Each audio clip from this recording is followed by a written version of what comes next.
Also ich war mir einmal gerade feststellen, ich sehe Elvira hier, ich komme von Fernhem. Es ist nicht sehr weit auch von hier. Ich bin seit 34 Jahren befreundet mit Erich. Wir haben 3 erwachsene Kinder. Alle 3 befreundet und wir haben auch 3 Großkinder. Unsere älteste Tochter hat 3 Kinder. Wir sind immer und Opa und sehr glücklich damit.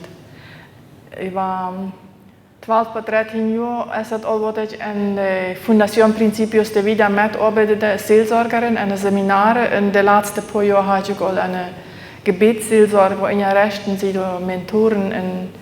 Ich habe ein Beratungszimmer, wo ich Seelsorge mache. Und momentan versuche ich mich weiterzubilden, damit ich besser Menschen helfen kann. Ja, mein erster Wunsch ist immer, dass Menschen Frieden in Jesus erleben. Wenn ich kein Mensch heilen, das kann nur Jesus in Jesus kann wiederherstellen. Das erlebe ich sehr viele Mal in der Beratung.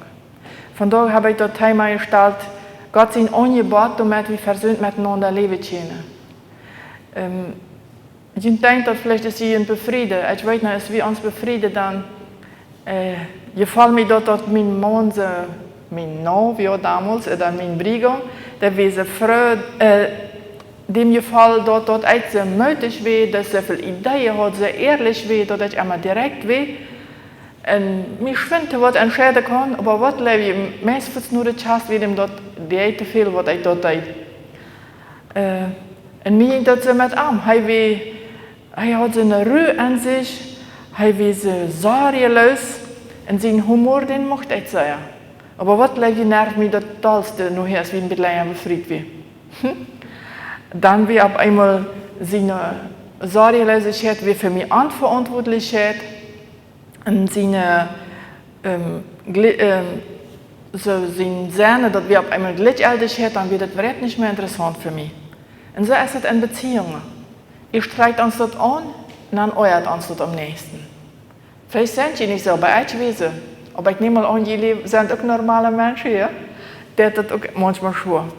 Und das ist das, was Jesus will, dass wir dort, wo uns am Partner steht, dort wie seine, dort ist dem seine Stärke und meine Schwäche, dass die sich auslösen. Wenn wir uns rieben, das ist okay. Und ich habe all durch die vielen Jahre Seelsorgerin erlebt, dass Menschen, die einen verletzten Tod haben, für den sehr schwer ist, in eine wirklich eine gute Beziehung miteinander zu leben. Das ist so. Und erst, wenn der anfangen, sich auf den Weg zu machen, dass hat geheilt wird, dann können folgende Beziehungen ist wirklich gut ausrennen. Ich kann von da mal das Thema mal ganz kurz erklären, das ist ein sehr breites Thema, aber ich wollte Ihnen versuchen, die wichtigste Sache zu sagen, was ich glaube, was wichtig sind, was Gott mir am Herzen gelegt hat, aber was meine Schwester ist auch hier, und der wird dann nachher ein bisschen vertalen, praktisch wird dort am Leben üben. Dann verstehe ich das vielleicht ein klein bisschen besser. Aber nur würde ich einmal mit Ihnen beten wollen, und die dürfen einfach jeden Wort aufmachen und sagen, Gott, ja, ich will von da hier, was du für mich hast. Ja? Das geht nicht darum, was ich für ihn habe, sondern was Gott durch mich sagen will. Okay? Jesus, danke für diese Frühe hier. Die sind einen ganz besonderen Grund hier. Du weißt, was ich von da brauche. Ich weiß das nicht. Und ich weiß auch, dass was ich sage, kann gleich was über den Kopf gehen. Aber wenn du diese wieder, was ich sage, Leben bringst, und den hat, dann können die wirklich lohnen und anfangen, zu wachsen, Frucht zu bringen. Darum bete ich. Wir erlauben die nu zu uns zu reden. Amen. Ich kann eine schöne Situation aus der Kindheit erinnern, vielleicht ein Geburtstag oder ein Ausflug. Es ist irgendwas, und was Gutes, was ich erinnere, denkt man ein bisschen nach. Ich erinnere mich zum Beispiel, dass mein Onkel von Kanada kam, dann gab es so eine Schäde mit so einer Tütjes Soft-Karamelles. Und wenn ich daran denke, dann denke ich mir, das schmeckt so schön. Dann schmeckt ich das praktisch noch mehr. So ist das, wenn wir nachdenken. Dann passiert was, und wir sind wieder da, wo wir alle ernten werden. Aber Kreuze ist das auch, wenn wir Mädel im Alter auf einmal dann euert uns wird. Dann sind da Sachen, du hast irgendwer was gesagt oder was getan und dann ist das alle viel von Ante. Von früher, was mich damals also sehr verletzt hat. Und dann kommen verschiedene Reaktionen an uns hoch. Und dort finden wir manchmal das sehr angemütlich. Das steht uns. Aber die lassen sich nicht einfach so weichschieben, die sind da. Und weißt du was, Folgen sind da, Sachen ans Leben gewesen, wo keiner angeherrscht hat, wo keiner Verständnis gab, wo keiner gesagt hat, naja, mir im Arm genommen hat und gesagt, weißt du, dort wirklich schlimm, was dir passiert. Wir nahmen dort eine Seelsorge, wir haben den Trost nicht erfahren. Und dann, wenn wir so eine ähnliche Situation haben, dann reagieren wir Kreuzes damals, ist uns keiner Trost dort. Und da wollen wir dort verstehen, wenn wir von außen nach so reagieren, sind das folgen alle Geschichten, die an uns hochkommen. Und wenn wir auf einmal antworten, dort immer weiter dieselbe Sache an mich äußern oder mir Angst machen oder ich mich sehr schäme.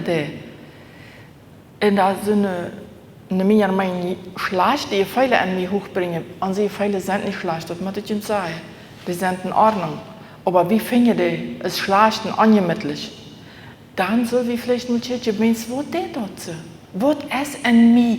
Woran äußert mich das? Oder woran schäme ich mich, wenn so eine Sache ist? Das ist immer wichtig, wenn wir da einmal mit nur dann Handschütze vielleicht mal mit wem reden. Wenn es so ist, ich sehe, das kann ich nun nicht alle sein, was das mit sich bringt, aber wir reagieren ganz verschieden auf so eine Verletzungen, die wir mal erlebt haben. Und nur weil ich Ihnen von da ein paar Sachen will, das kann gut sein. Zum Beispiel, was läuft wo durch unsere Seele verletzt wird. Also jeder Seele, der braucht Leib und angenommen sein.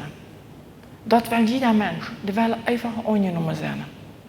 Und unsere Seele wird verletzt durch wieder, also was man uns sagt, wenn man sagt, na mit die ist es nicht. Oder durch Haltungen, zum Beispiel, na, schau mal die mal an die selbst. Du bist nicht wichtig, das ist dann schwor. Oder durch Taten, wenn man sehr geschlagen wird. Aber auch wenn man vielleicht still ist, wenn muss geredet werden, wenn bloß kritisiert wird, wo ich weh, was ich deed, vielleicht auch sein. Wo ich sage, vielleicht wie ich dich oder dann, oder vielleicht was ich rede höre. Oder vielleicht wird ich dort verachtet, was ich sehr leben deed, vielleicht meine Miets, oder mein Hund, oder meine Freund. All das kann uns sehr verletzen. Folgen auch, wenn keiner sich am uns gekümmert hat. Nicht wirklich, wie uns sehr allein weiter musste. Wenn wir aufgelehnt wurden, Tüß oder in der Schule, oder wenn wir sehr harte Strafe kriegen, vielleicht sehr Priel. Aber viele Menschen wurden auch verletzt durch fromme Gesetzlichkeiten, hat man dort. Tüß, in der Gesellschaft hat man sich fromm, und Tüß ist der Hall ab ihr. Und dort ist sehr verletzend für ein Kind. All dort kann unsere Seele verletzen. Und immer die tiefsten Verletzungen, die passieren in der Kindheit oder wenn man Jugendlicher ist. Und dann habe ich dort vorhin ganz viele, dort wie verletzt worden sind. Bloß auf einmal kriegt man diese Reaktion von dort, manchmal wie dort. Wenn es wie Bauern kriegt eine Familie, so richtig gesehen, wenn wir eine gute Familie haben, aber da, wo wir auch totalste verletzt, durch unsere liebe Eltern oder Geschwister oder durch einen Freund. Das ist ja nicht so, dass wir alle in einem perfekten Elternhaus abgewachsen sind, wo immer alles gerecht ist. Das gibt schlechte Eltern, das gibt gute Eltern, aber das gibt keine perfekten Eltern. Das weiß ich von mir auch. Alle Eltern machen Fehler, oder bestimmte Sachen von den Eltern haben, wie sie empfangen ist, dort wandert ein Fehler wie, oder wie habe ich gelebt, die lehnen uns auf. Das heißt nun nicht, dass unsere Eltern ganz und gar schlecht wären, sondern bloß in gewisse Bereiche von uns Leben haben die uns vielleicht nicht richtig behandelt, oder wir haben dort nicht so empfangen, dass die richtig uns behandelt haben. Und unsere Reaktionen, die haben wir dort, um uns Hort zu schützen. Wir wollen dessen, weil wir dort nicht noch einmal erleben. Und dann bauen wir eine Mauer an uns Hort. Und dann hören wir Menschen auf, mit irgendwas, damit wir nicht weiter verletzt wurden. Und dann können wir nicht wirklich in gute Beziehungen leben. Und dort haben wir einen sehr wichtigen Vers in Hebräer 12, Vers 15. Du sagst, und acht darauf, dass nicht irgendjemand an Gott seine Genot Mangel leidet, dass Gott seine Genot bei uns nicht tekort kommt. Dass nicht irgendeine Warte von Betterkeit wusste, und ihn beunruhigt, ihn nervt, und Zeit eben eine Gedanke ist, und ihn bloß mit ganz negativen Gedanken erfüllt. Und viele, nicht bloß du, sondern viele rund um ihn herum verjeft wurden. Das ist Betterkeit. Betterkeit ist all das, was ich nicht verjeft habe, was ich wasch gedrängt habe, was ich nicht mal ausgeredet habe, was in mein Hort waschen kann. Und vorhin weit wie dort nicht mal dort, wie ich verjeft habe. Wie manche bloß auf einmal dort, wie sehr empfindlich in gewisse Situationen reagieren. Eine Ehe oder anderswen in Beziehungen. Und welche unsere Seele hat verschiedene Möglichkeiten sich ausgedacht, um sich zu schützen, um nicht weiter diese Weidung zu sperren. Jeder hat so seine eine, weil man sagt, Flint, oder seine eine Mauer abgestellt, wo er sich schützen wird. Vielleicht begegnen manchmal Menschen, die sehr kritisieren, immer unzufrieden sind und die Schuld immer wem anderen geben. Weißt du, vielleicht war der niemals gehört. Oder sie fühlte sich verloren und aufgelehnt. Vielleicht haben sie auch tüß oder eine Schule sehr viel Ungerechtigkeit erlebt und keiner hat sich für einen gesagt oder ihn geschützt. Und irgendwie empfingen sie dann immer noch, da fehlt noch mal irgendwas zu regeln. Und um dort zu verhindern, dass sie weiter verletzt wurden, holen sie Menschen von sich auf, indem sie den immer weiter kritisieren und die Schuld von sich weisen. In denen fällt das sehr schwer zu vertrauen, diese Menschen. Die erwarten immer, dass an das Schlimmste passiert und die mögen ihr Hort verändern. Und das ist dann besonders schwer in einer Ehe. Wenn es der Leib von einem Ehepartner, der kann diese Wunde nicht heilen. Der kann das einfach nicht. Und andere Wörter schützen sich, indem sie all erwarten, naja, das passiert mir sowieso immer. Wenn es der immer weiter verletzt und enttäuscht wurde, hängen so eine negative Erwartungen, so ist eine düstere Wolke über den. Sie können nicht vertrauen, weil sie viel Versprechen gebrochen wurden. Und dann erwarten sie ebenso immer, dass irgendwas Schlimmes passieren wird. Und manche scheinen wirklich ein Schild zu tragen auf ihrem Kopf, der sagt, mit Mädchen in deine Worte wollen, als sie es sowieso nicht wird. Und sie erleben sie dort dann auch immer weiter, dass sie dort schreien, was sie erwarten. Selbst wenn sie das mal stellen in ihrem Hort denken. Und dann kommt so eine Person vielleicht in so eine Gruppe, nennen es hier, dann benennt sich vielleicht so unsympathisch, dass einer mit der Typ sein will, oder der dreht sich ganz dreh, ist ganz hin in einer Art, und keiner ist mit der Typ. Und dann schreibt sie dort, was sie erwartet hat. Und das ist sehr schlimm. Und diese sind sich selbst so verdreht und so schwach, und sie sind überzeugt, der andere seine End auch so. Irgendwann sagen sie sich, ich will mich weiter. Und mit so einer Betterkeit ist es unmöglich, gute Beziehungen zu leben. Dann kann der Partner, der Freund oder der Chef für sich alles richtig zu machen. Das Beste im Sinn zu haben. Das wird nicht erreichen. Und manchmal ist die Betterkeit in so einer Person so stark, dann kommen sie denen sogar was Gutes tun und die wollen dort falsch interpretieren. Die wollen glauben, das kann nicht sein, dass man mir was Gutes tun will. Das wollen die nicht annehmen können. Das ist dann schwer, diese Menschen was Gutes zu tun, ja? Manche andere Menschen, die versuchen dann, sich der Leben zu verdienen mit guten Sachen zu tun. Sie sagen, wow, beten und tun Gutes. Sie wollen einfach sein derben, einfach angenommen und wertgeschätzt sein. Aber dann, manche so nachher, das hat ja alle nicht geholfen. Das lag erst nicht gefällt.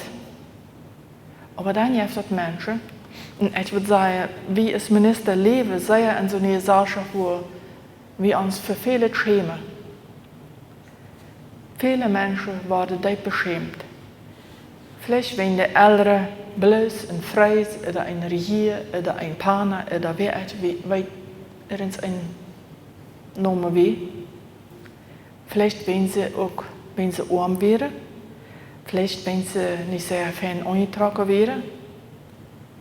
Vielleicht wären die Älteren geschieden oder sie wären vielleicht für ihr gezeugt worden. Manchmal sind auch Suchtprobleme gewesen, vielleicht Alkohol oder irgendwas, und das muss alle, man schämt sich sehr dafür. Oder irgendwer von den Eltern hat vielleicht Depressionen. Man kann sich für irgendwas schämen. Das kann man eine lange Liste machen. Im Psychologe redet davon, dass Scham das Grundgefühl ist von allen anderen negativen Gefühlen, die wir empfinden. Sie bringt Menschen dahin, die glauben, dass sie ein Fehler sind. Und das stimmt nicht. Aber wenn man einen Fehler macht, das macht ich auch nicht, aber ein Fehler zu sein, das ist sehr schlimm. Dann kann man nicht wirklich gesund nachwachsen. Das ist dann sehr schwierig. Und sehr viele Mal hat man diese Scham all über Generationen, also vielleicht von der Uroma, ein Opa, und dann der Oma, ein Opa, und dann der Ältere, von einem zum anderen gedracht. Und da muss man sich entscheiden, davon los sein. Die Frau stellt sich dann, wie kann man dann direkt noch eine gute Beziehung leben? Und ich habe hier was mitgebracht. Manchmal der heißt Susi. Ich weiß nicht, ob hier eine Susi ist.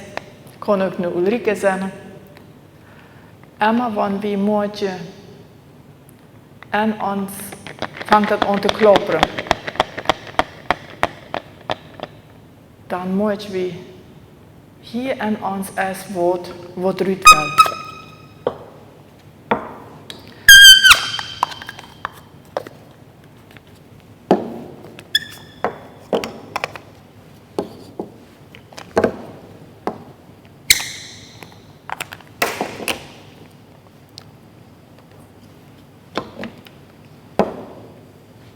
Hier sind eine ganze Reihe. Das sind nicht viele Menschen an uns, sondern das sind unsere an verschiedenen Etappen von uns Leben, an verschiedenen Alter, habe ich eine Verletzung erlebt. Und habe ich vielleicht auch mal erlebt, dass ich ein Ehepaar mit zwei kleinen Kindern miteinander streiten dürfen? Habe ich das mal erlebt? Das sind unsere alte Geschichten, was wir dann fangen wir uns an am Tag zu, ist, wann wir kleine Kinder sind.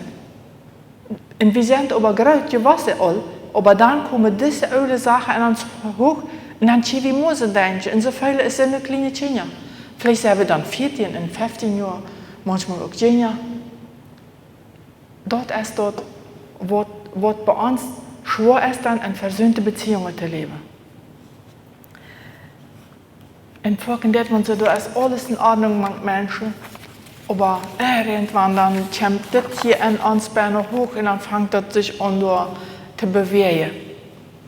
Und dann explodiert man auf einmal hastig, dann brüllt man sich an, oder irgendwer jeden 30 Dreh, redet nichts mehr. Wie viel heeft de andere damit, das Hebräer 12, Vers 15 sagt? Da ist wieder, da steht, was wir tun. Auch wenn wir still sind und steht zu reden. Diese Bettertschätze, die Bibel sagt, ist eine sehr mächtige Kraft, eine sehr starke Kraft in uns Leben, die sehr viel Verstärkung bringt in Ehes, in Familien und in Freunden, in Gemeinde, in Gesellschaft. Und dort kann ich bestätigen, dass meine Beratung, was ich mag. sehr viel besser geht. Deswegen ist es so wichtig, dass wir erkennen, wo es in meinem Leben jemand noch nicht getröstet wurde. Wo habe ich irgendwem noch, wo trage ich noch wem noch? Mama oder Papa oder meine Schwester oder meine Schulkameraden oder Freund. Vielleicht hat er mich nicht verlassen, aber ich habe das empfangen. Und das Problem ist, wenn ich dort nicht verjeft habe, nicht losgelassen habe, wenn ich nicht getröstet worden bin, dann begegne ich jemand, der es mein Pa oder meine Ma aussieht oder sich so benimmt, dann geht das auch an. Dann reagiert das auch.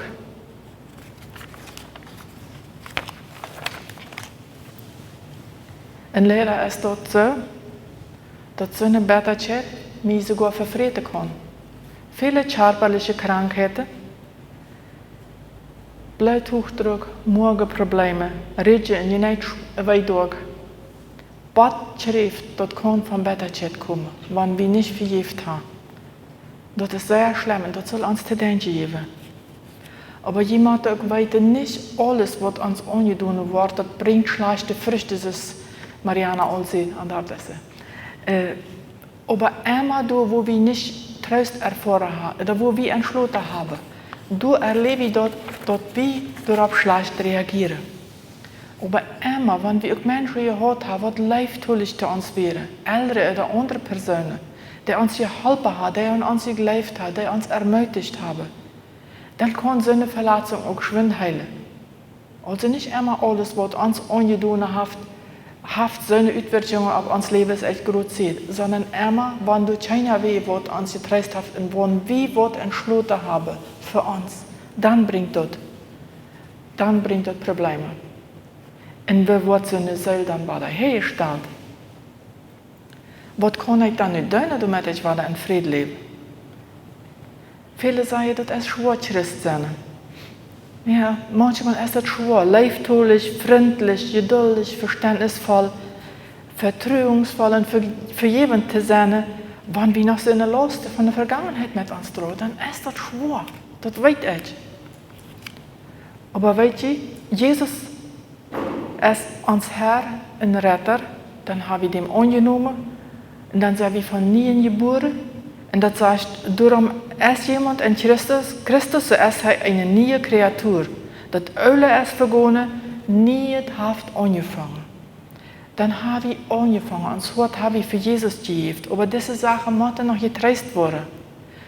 Von nie geboren worden mag nicht komplett vollkommen, sondern dann fängt das an. Dann können wir anfangen mit einem neuen Prozess. In diesem Prozess, dann müssen wir uns zwischen entscheiden, will ich das Öl wieder mittragen oder will ich das loslassen? Will ich Verantwortung übernehmen für das, was ich entschlossen habe? Will ich das in den Schritt bringen oder will ich widersüchtig sein? Wenn Jesus hat alles getan am Schritt für uns. Und viele Mal ist es so, dass wir glauben, mit uns essen nicht viel. Aber du willst in einem Vers Jesaja 62,3, du sagst Gott, die sind eine prachtvolle Krone in der Hand vom Herrn. Ein kostbares Diadem in der Hand von jenem Schöpfer. Was tut man mit wertvollen Sachen? Nicht die passt man ab, ja? Mit der geht man 64 an. Kreid dort, weil Gott dort wieder mit uns auch tun. Der behandelt uns kostbar, wertvoll. Und das der wie auch. Vielleicht müssen wir uns manchmal selbst am Ohren sagen, ja, das tut weh, aber ich will dir helfen. Vielleicht müssen wir uns manchmal selbst am Ohren, wenn kein anderer das tut.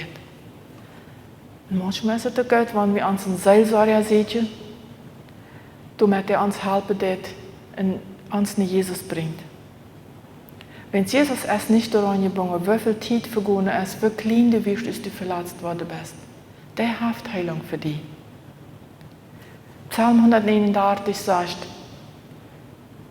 als du gezeugt wurdest, im Leben von deiner Ma, dann haft er die auch die seine.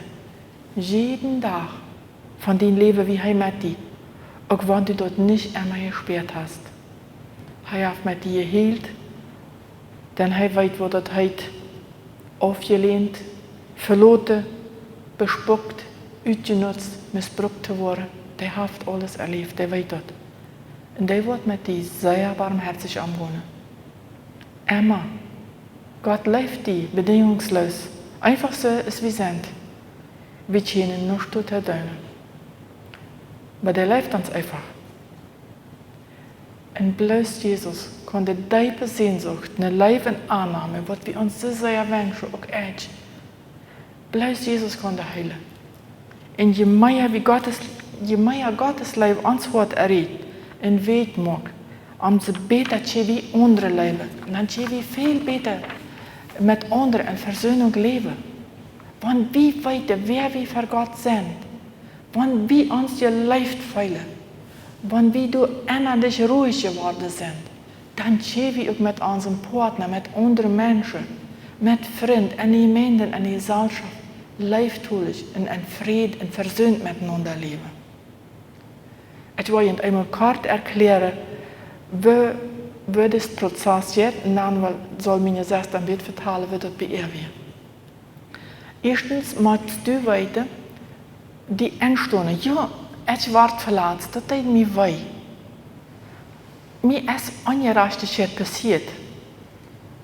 Und ich muss auch erkennen, ja, ich habe mich entschlossen, mich niemals mehr verletzen zu lassen oder niemals mehr zu vertrauen. Und ich habe Satan seine Lügen geglaubt, dass das mit mir nicht ist oder was immer. Ja? Und dann, der wie Jesus gehen und sagen, weißt du mich trösten, das wäre so schlimm, das tut so weh, das wäre so ungerecht. Und Jesus wollte dir am Ohr und sagen, ich weiß, mein Kind, komm, ich tröste dich. Und dann, wenn wir getröstet sind, folgen wir dann auch endlich mal vergeben, für die, was uns angetan haben. Das ist manchmal sehr schwer. Und dann müssen wir aber auch nach uns selbst schauen. Wie der Buße für unsere eigene Schuld. Wenn wir haben dann über andere geredet, wir haben ihn gerecht, wir haben ihn verurteilt, wir haben negative Erwartungen gehabt. Und dann der wir auch sagen, ja Jesus, auch ich bin ein Sünder, wirst du mir vergeben. Und da vergibt er jeden. Und dann der wir nie denken an Eiber, dat alle bij Jesus loten en dan je wie beten. Jesus, ik bid dat nu dat herrliche Geendeel van dem passiert wat nu geldt. Dat wat ik niet aan mij geleefd heb, dat ik nu dat anders erleven deed. En je worden zijn, dat wat ze passieren. Ik wil nu eenmaal beten met je en dan gaat de Westen dan komen, ja. Jesus, vandaar kom ik hier, dat deze vrouwen die zijn, die een troost erleben. Ich weiß nicht, was sie für Verletzungen erlebt haben. Ich weiß nicht, wo sie an Gebundenheit sind, wo sie Trost brauchen. Aber du sagst, kommt nicht mehr. Kommt einfach. Und du stehst mit deinen Ohren weit open und sagst, kommt hier nennen. Ich will dich trösten. Ich will dir dort geben, was dir fehlt. Und ich bete darum, dass jeder Freund, die das Vaterhart Gottes spürt, diese Leben spürt, diese Annahme spürt und dass du tröstet bist. Und dass du enthalbst, gute Entscheidungen zu treffen für ihr Leben. Dankeschön, Jesus, dafür. Amen. So, ich will ein bisschen mein Leben vertellen. Ich war das Susi, der wird heute, der wird nicht gerne heute. Mir gefällt das, dass er ein Diagramm im Kopf hat. Aber bei mir wird das endlich so, dass die Augen und alles noch verdient wird mit dem Kader, so verleiht mir immer. Ich versuche mir immer zu verstärken. Das habe ich tüßig getan, damit mich keiner sieht. Aber wenn ich zu groß sehe, ist es sehr schwer, dass man sich immer ansichtbar machen kann. Und ich habe Verletzungen in meinem Leben erlebt als kleines Kind. Und ich will nu auch anfangen, wo ich ganz klein war. Ich habe über Vergebung darüber gefangen, das muss ich vorweg sagen, dass ich Gott mich vergeben hat für all die falschen Gedanken, die ich gehört habe. Als ich geboren worden soll, dann lag meine Mama im Krankenhaus Und ich bin der Einzige von 11 Geschwistern, was über Tag geboren ist. Und erst einmal wird es noch nicht so fern ist von da im Krankenhaus, dass da extra eine Stuhl ist, wo man hinkommt, dass die dort keiner hielt, sondern dass wir bieten eine Stuhl, wo Fenster wären und wo der andere, was im Wartesaal saß, auch bitte saß. Und da saß dann Mana und meine Mann lag mit mir und Weihe in der Stuhl und schämt sich. Sie schämt sich sehr, wenn sie hat Weihe. Sie will die Geburt fängt an und da sollte Mana bieten. Und erst einmal war dann einfach so ertragen, dass er stand im Schämen. Und diese Scham ist übergegangen auf mich. Und ich habe das erst erkannt, als ich so groß war. Ich konnte nicht richtig Geburtstag feiern, aber ich schaffe das nicht. Einmal kommt was machen, entweder meine Mama sagt dann zu mir, du hast nicht Zeit, den Geburtstag feiern, wenn es das einmal drastisch wie wir Ackerbühr ist, und dann schafft das nicht. Und ich weiß nicht, das ist mir immer dann. Aber das sieht mir jeder Jahr, wenn er mir gratuliert zum Geburtstag, sieht er mir das immer weiter. Und ich bin nur über 50 und das sieht er jeder Jahr. Du bist der Einzige über Tag geboren. Und über Mittag, das ist bei Alvram Vermittag, sie ist geboren. Und ich habe mich sehr geschämt. Und ich habe das als kleines Kind abgenommen, dass meine Mama sich mit mir geschämt hat. Versteht ihr das? Sie schämt sich doch nicht mit mir, ne? Sie schämt sich mit der Geburt, mit der Folge von der Geburt. Aber ich habe das so abgenommen, dass sie sich mit mir geschämt hat. Und da bin ich auch immer in Durchraum und wie verstärke, wenn ich glaube, meine Mama hat mich nicht gewollt. Der schämt sich. Und das hat mir sehr große Folge getan. Das Jahr, wenn sie das bewusst für Gott gebracht haben, sagt, du hast mich auch gewollt, meine Mama hat mich geschämt, ich habe diese Lügen geglaubt, kann ich dort in den Krieg bringen. Und zu Jesus Frau verteste mich diese Lüge, was ich immer geglaubt habe, 50 Jahre. Nun zieht euch das abbringen. Und dann habe ich mich vergenommen, weil ich von 50 Jahren, so 50 Jahre war, weil ich all groß Geburtstag feiere, damit ich mal das in Zukunft gewähne, wo ich sehen wollte, und sollen viele Menschen kommen, dann will ich das. Und das schafft nicht, wenn es dann kommt, die Pandemie. Und dann schafft das nächste Jahr auch nicht, wenn man dürfte nicht viel anladen. Und ich habe 1000 reden, das schafft nicht, das schafft nicht. Und ich habe mich das Jahr von Anfangsjahr, naja, ich habe am Februar Geburtstag, es ist nicht viel Zeit, wenn man sich von Anfangsjahr reiten mag, nicht, wenn man seinen Kampf durchführt. Dann habe ich mich für das Jahr 4 meinen Geburtstag. Dann war ich das 50 Jahre schon, das 51 Jahre schon, das 52 Jahre schon. Das können wir vielleicht anladen, aber nicht soll das groß sein. Und gleich wie das funktioniert, als wir die Welt waren in den Fans, und das scheint nicht so, wie die Welt immer da blieben, ich habe da noch Geburtstag. Und ich konnte mit meinem Mann dann meist nicht darüber reden. Wenn es dem ist dort nicht wichtig, der hat uns auch nie Geburtstag gefeiert, nicht mal von dem Geburtstag geredet an dem Tag. Und dann habe ich mich durch das gekämpft, in das Gebet. Schließlich sage ich mir weg zu und sage mein Mann, nimm mal das Ort und vorne Hüsten für den Geburtstag. Und für mich wird das irgendwie so wichtig, aber dass man den Tag sein, wo ich Geburtstag habe. Den Tag muss das gefeiert.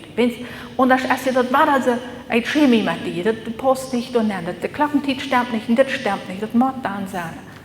Und ich konnte das ja hinkriegen, da hatte ich Geburtstag, ich fuhr da nach Hause und muck für Freitag Geburtstag rein, hast ich Blut paar Frühes an. Ich kaufe mir alles total, wenn sie heute nicht rein. Und für Sonnabend organisiere ich dann noch einen Geburtstag mit meinen Schwestern, wenn es so kurzfristig wird. Aber ich habe das empfangen und ich habe mal endlich den Kampf gewonnen. Das wird nur schrecklich, ja. Ich muss dann nachher noch, ich habe mir nicht ganz so Freiheit geschenkt, dann sehe ich den Mittelpunkt. Und dann schäme ich mich dafür. Für die Jahre, was Elvira sagt, das ist am Vortrag, dann will die wer Geld tun und dann trägst du die Träger, ja. Und kriegst du dann auch, da bringe ich mir Geschenke, ich buche nicht durch den alle auf, dass ich danach kann, naja, ich weiß nicht, viele verstehen sich so sehr frei über Geschenke. Und ich darf das auch ehrlich, aber verstehe das nicht zu wiesen. Also das ist noch im Prozess. Sei Gott, sie ist Gott sehr dankbar, dass ich dann geboren sie. Ich sehe zu mir mal einmal, ich sehe ein Kind des Lichts, du bist jetzt über Tag geboren. Und daran will ich feststellen, ich sehe nicht ein Schäm die. Und wenn wir so eine falsche Lügen haben, dann sei ich, was dort an meinem Leben getan hat. Ja? En ik had dat irgendwie wunderbar hingekriegt, die Zeit. Wunderbar, meine ich nicht in dem Sinne, dass wir nicht Geld für mich, aber dass ich mich habe verkrüpen können. Wenn ich meine Mann noch frage, was sie sich von meiner Kindheit was erinnert, der kann sich nicht erinnern von meiner Kindheit. So, ich habe mich verkrüpen wird.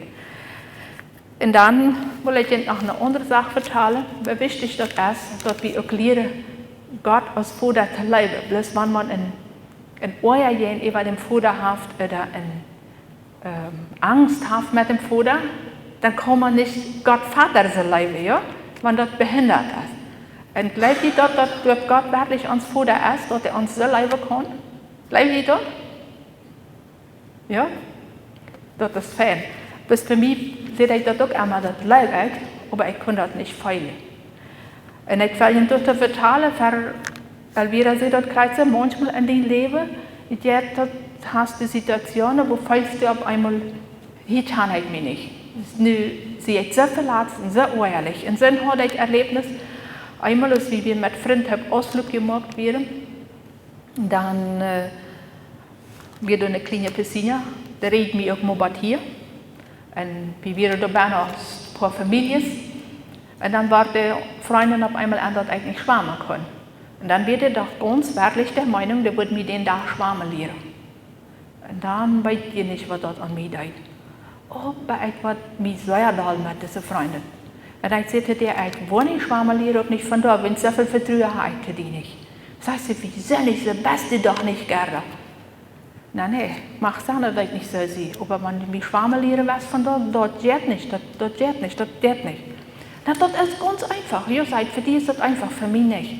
Und dann versuchte ich dir das zu erklären, dass wir so einträchtig, der busy, der busy, dort, die ganze Zeit eben, was ich anfangen zu rühren, ich bin so sehr doll. Und dann ging ich aus dem Boot raus und war ich. Und mein Ausflug war verdammt. Und dann habe ich nachher sehr über neu gedacht. Und was kommt das? Ich kann mich selbst nicht, dass ich so doll war und wenn Jana noch sagt, so kann ich die nicht.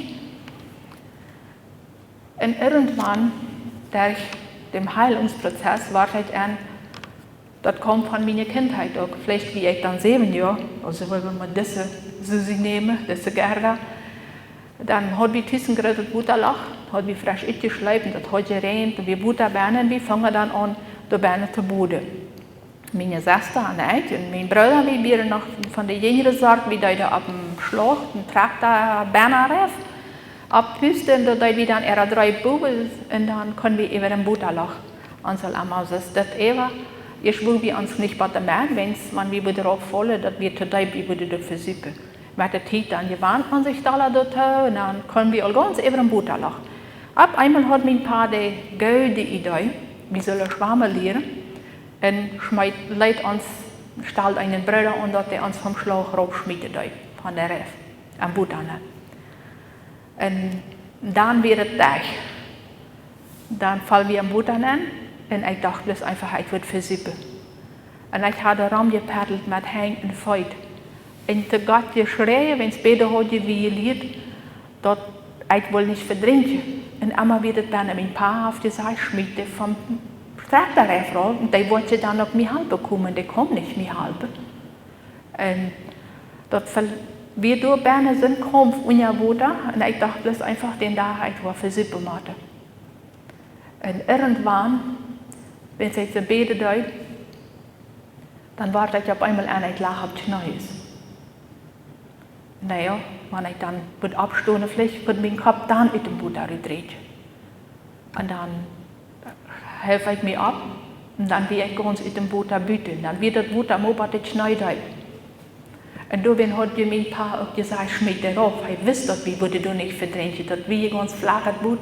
Aber die Angst, die ich hatte, die wird so groß. Ich dachte bloß einfach, ich versuche, mein Paar will das noch, dass ich versuche, also dann fängt mein Gehirn bloß an zu denken, der will mich nicht, dem ist das ein Dein, dass ich gestorben.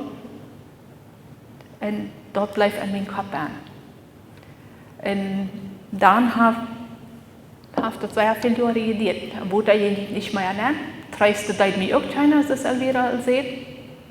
Und ich verkreub mich noch doller. Von der kleinen Kind, moet al zich schämen met de Geburt, van de Geburt. En dit kind wordt am Butter geschmeten wordt en blijft paar, wat nicht die abhossen soll. Die stelt noch an, dass die am Butter mehr verdrängst. Das wäre wie einfach zu viel. Und dann habe ich mich irgendwas angefangen zu üben, dass ich nicht will abfällig sein, dass ich will gehorsam sein, wenn ich dann noch eine Angst mit ein paar Jahren immer. Und versucht dem in alle Dinge zu gehorchen. Ich weiß, Alvira hat vorhin gesagt, warum kriege ich einmal Prien und du nicht.